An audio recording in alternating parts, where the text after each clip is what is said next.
Today I'm going to give you a few tips on using natural vegetation to remain hidden during midday hunts. As you can see, this is probably a spot that you're not going to pick. I've got this little bitty tree behind me which isn't breaking up my outline, and the sun is facing directly in my face. But the first thing we do when we hear a tom sound off is we head for the nearest tree, and we don't really pay attention to how well we're going to be hidden from that gobbler. Like I just said, this is a situation in which you are not hid very well at all. The sun is pointing at me, so as soon as that gobbler comes up over this ridge, say he's coming into my call, he's going to immediately have me pinpointed. I won't be able to move an inch because the sun is just beating down on me right here. Whenever you're looking for a spot to set up after you hear the bird sound off, you really want to find a tree that is wider than your shoulders. That's going to break up your outline, and this one in particular is definitely not wider than my shoulders. It's pretty small, so I'm sticking out like a sore thumb.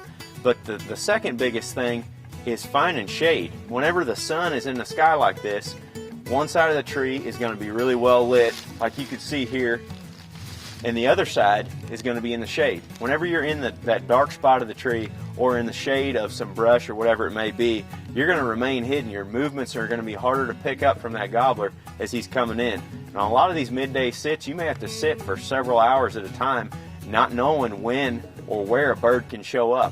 And trust me, after sitting in one spot for a long time, it gets hard to hold still. And if you are moving just the slightest bit and in one of these open situations, if a gobbler pops up his head over the ridge, he's going to have you pinned and be long gone out of there before you get a chance at him. So I've shown you what a bad situation looks like in sitting up against this small tree right here. Now I'm going to go over to a larger tree and show you what you need to look for whenever you're picking a spot to set up on that gobbler.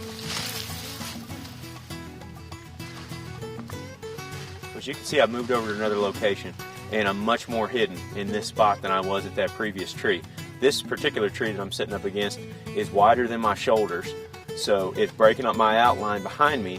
But as you can see, I'm much more hidden in this spot, sitting in the shadow of this big tree, than I was over there a while ago, stuck out in the sun with a small tree behind me, not breaking up my outline. Another thing is I'm anticipating that gobbler to come in straight off the end of my gun barrel. As he's coming in, I'm hidden in the shadows, and he's having to look in to that sun directly over my left shoulder. That's going to make it that much harder for him to pick you up. If you're going to get him in tighter, it's going to offer you a lot better chance of taking him home with you.